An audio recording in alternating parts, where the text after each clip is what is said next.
El Partido Popular y la extrema derecha vuelven a usar a Rita Barberá para sus sucios juegos políticos, pero se les olvida que durante las trama Gürtel y el estallido de corrupción en el PP, hubo 14 muertes, entre las que hubo suicidios, y todas estuvieron rodeadas de un ambiente algo oscuro.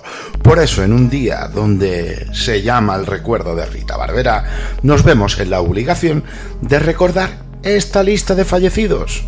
María José Alcón, concejala de Cultura en el Ayuntamiento de Valencia entre 1995 y 2009, fue imputada en el caso Taula por blanqueo de dinero. En una conversación con su hijo, grabada por la policía, reconocía el presunto blanqueo de dinero para la financiación del Partido Popular en Valencia y explicaba la práctica conocida como el pitufeo. Como su voz. ¿Qué nos puede decir? María José Alcón, la exconcejala del PP valenciano, llama a su hijo y le describe con detalle cómo se realizaba el presunto blanqueo. Han hecho una trampa en el partido, que me han dado 1.000 euros en 2 billetes de 500, dinero negro, sí. Y yo les tenía que hacer una transferencia legal de mi cuenta, o sea, para blanquear dinero, vamos, corrupción política total. Alfonso la ha tenido muy gorda con Rita. Le he dicho, pues ten cuidado con lo que has hecho y con lo que has incumplido, porque hay un tema que he pagado yo y que sabes que es cosa tuya. Ha estado la alcaldesa cagada. Y también es que ya no le grites, no me grites tú a mí, que ya estoy harto. Su cuerpo sin vida apareció el 16 de junio de 2018 en el pueblo de Callosa, en Ensarria, en Valencia, donde tenía una segunda residencia. Aparentemente cayó desde su balcón, determinándose la causa como de un suicidio. Miguel Blesa fue expresidente de Caja Madrid y tenía una condena en firme por la trama conocida como las tarjetas Black. 6 años de prisión, aunque se encontraba en libertad sin fianza. Blesa recurrió al Tribunal Supremo. La sentencia dictada por la Audiencia Nacional se convirtió en uno de los acusados con más pena sumo de todos los integrantes de dicha trama. Por otra parte, también estaba imputado por crédito fallido al grupo Marsans. Además, también fue condenado por delito societario, apropiación indebida y falsedad documental por la compra fraudulenta del City National Bank de Florida, donde está de vacaciones Ayuso. Miguel Blesa fue hallado el 19 de julio de 2017 a primera hora de la mañana en la finca de Puerto del Toro, en Villanueva del Rey, Córdoba, con un disparo en el pecho efectuado por un rifle de caza. Se concluyó que había sido un suicidio.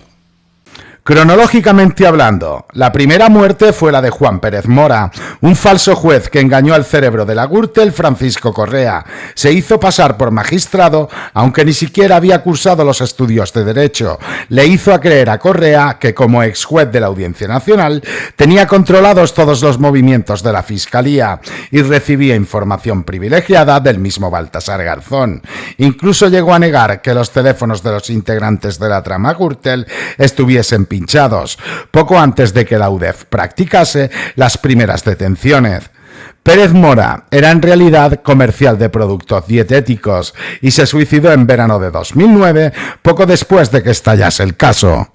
María del Mar Rodríguez Alonso fue dueña de la empresa MR y Asociados y esposa de Tomás Burgos Bateta, el senador del Partido Popular más votado durante el gobierno de María Dolores de Cospedal en Castilla-La Mancha. Al tenor de las acusaciones, la empresa habría estado siendo utilizada como tapadera de Francisco Correa, principal protagonista de la trama Gürtel. La esposa del senador popular firmó el contrato con el Ayuntamiento de Pozuelo, pero en dicho contrato se terminaría beneficiando la trama Gürtel.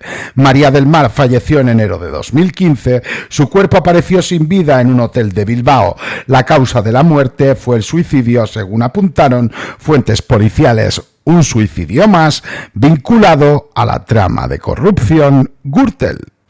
El amigo de la familia Bárcenas. El segundo fallecimiento relacionado con la trama Gürtel fue Francisco Yáñez, antiguo trabajador del Partido Popular y padre del principal testaferro de Luis Bárcenas en Suiza.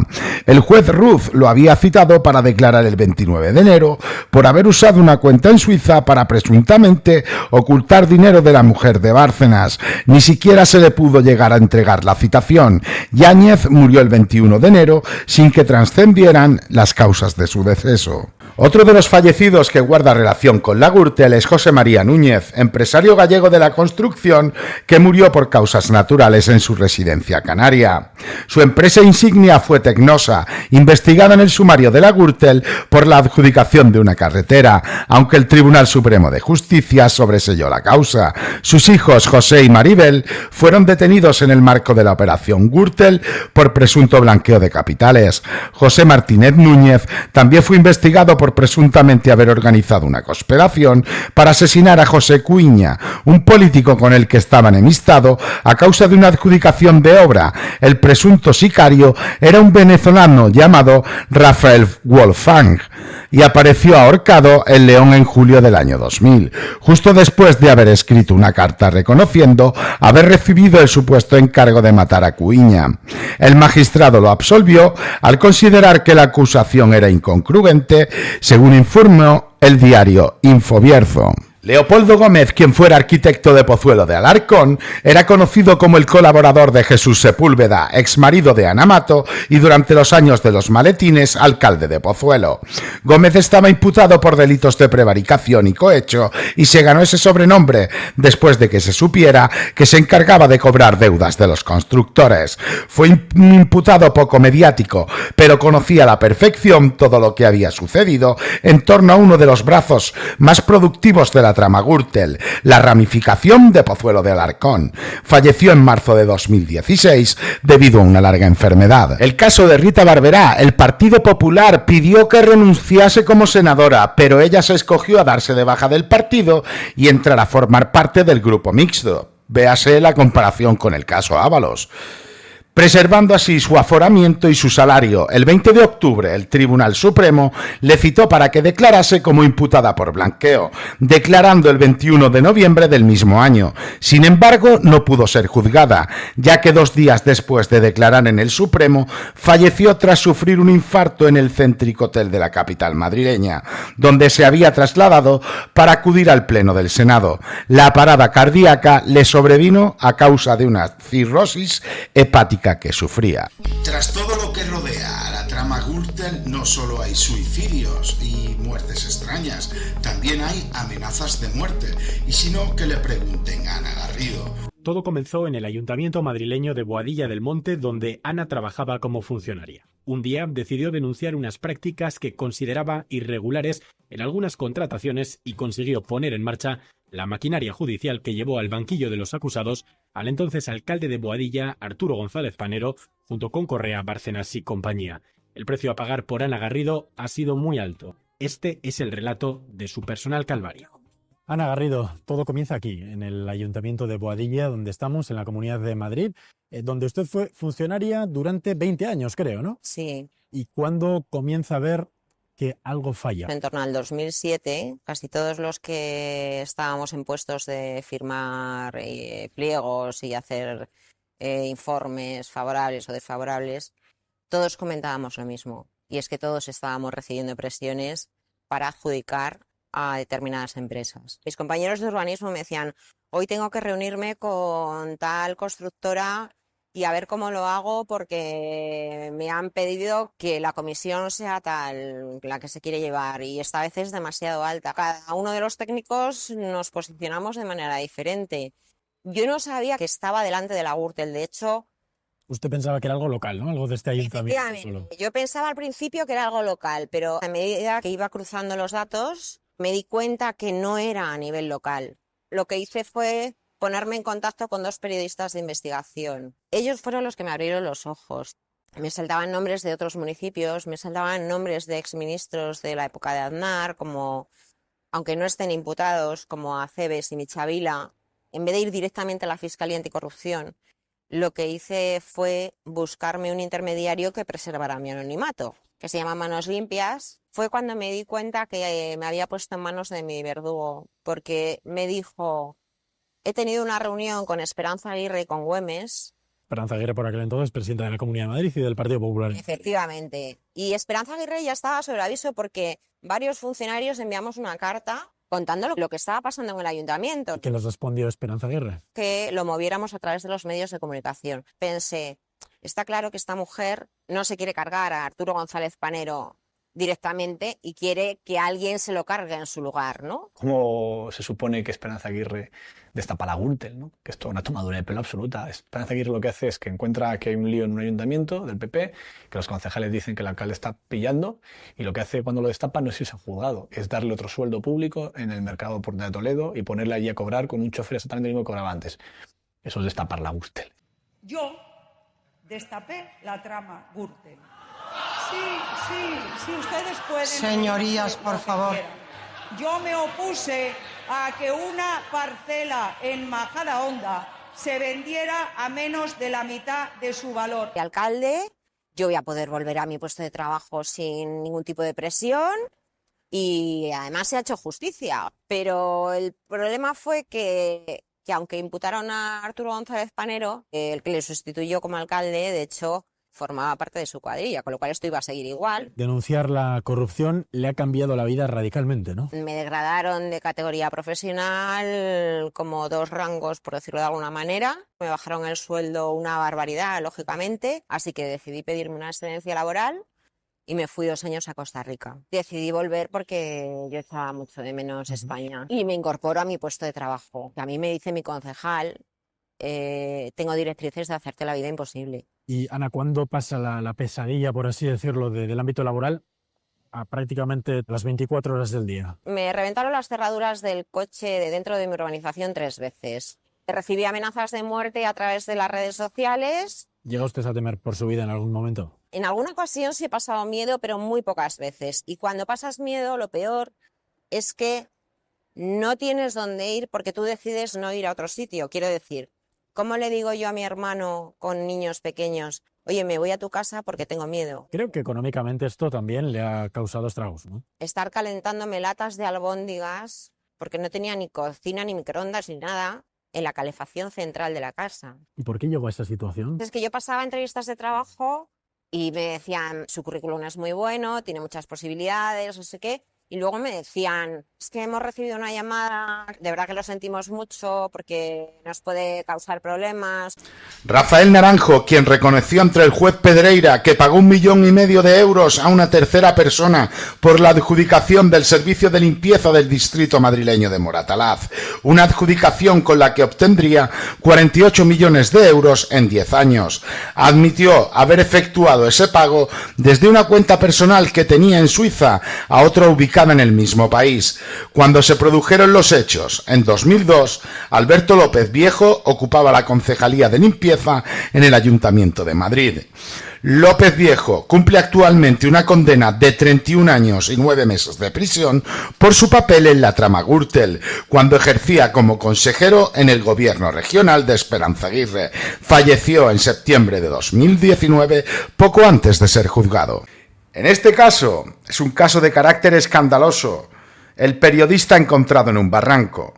La siguiente defunción se registró en otoño, un 29 de octubre de 2016. Era localizado en un barranco de la provincia de Málaga el cuerpo sin vida del periodista sevillano Isidoro Cuberos. Permanecía en paradero desconocido desde el domingo 25, cuando salió de su casa en moto. El cadáver fue hallado al lado del vehículo en un paraje escarpado entre Mijas y Benalmádena. El complicado acceso hizo que el cuerpo tuviese que ser rescatado por la unidad de montaña de la Guardia Civil. La única versión del suceso fue un accidente de tráfico.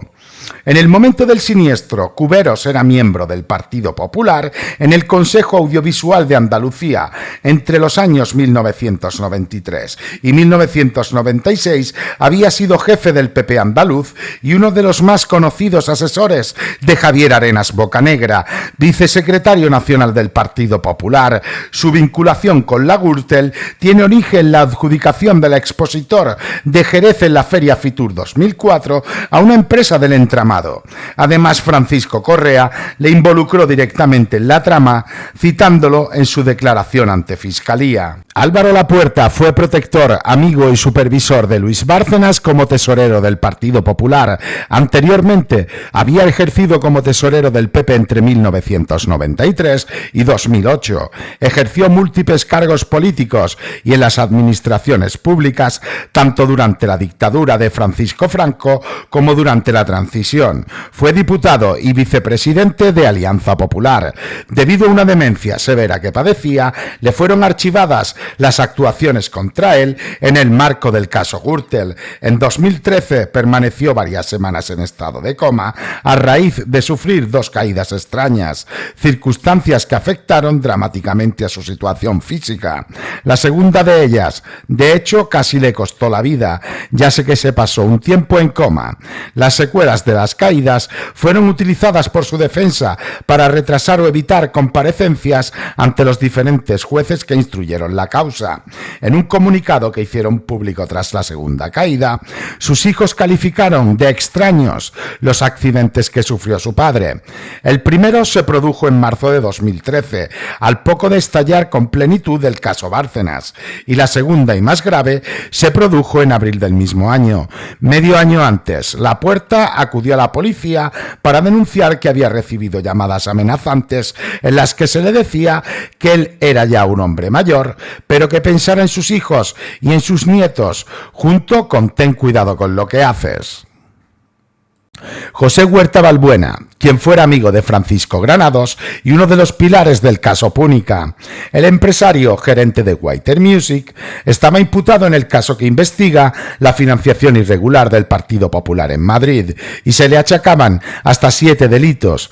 Whiter Music, según detalla la Fiscalía Anticorrupción, recibía adjudicaciones de manera privilegiada e inflaba la factura de los ayuntamientos para repartirse las comisiones.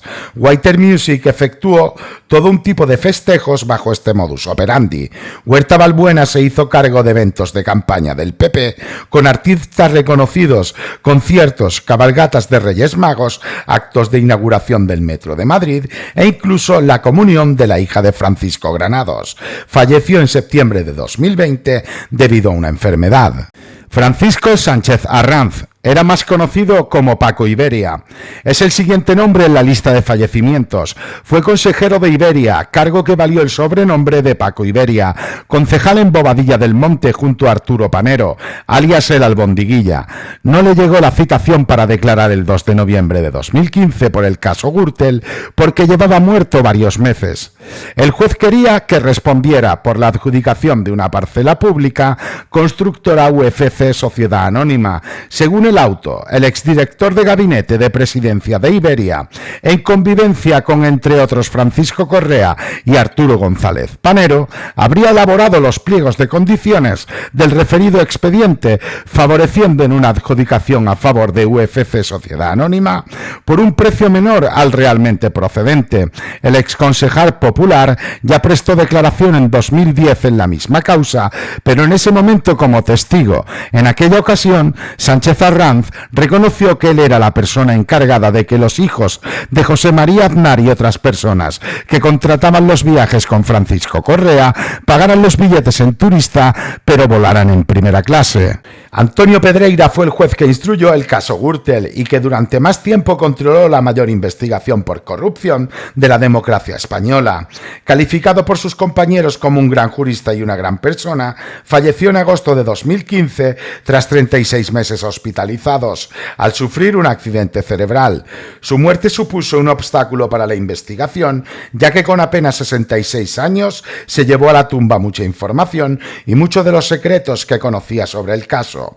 Además, recibió numerosas presiones para influir en el sentido de la investigación desde diferentes sectores, incluyendo el propio Partido Popular. Sin embargo, siempre dio luz verde a todas las pruebas presentadas por la UDEF. Mientras tanto, seguimos escuchando cómo el Partido Popular sigue aplicando lecciones de maestro. Pero si tienen 30 casos de corrupción pendientes, os viene una vuelta al cole que ni el Corte Inglés. Que tengáis buen día, familia.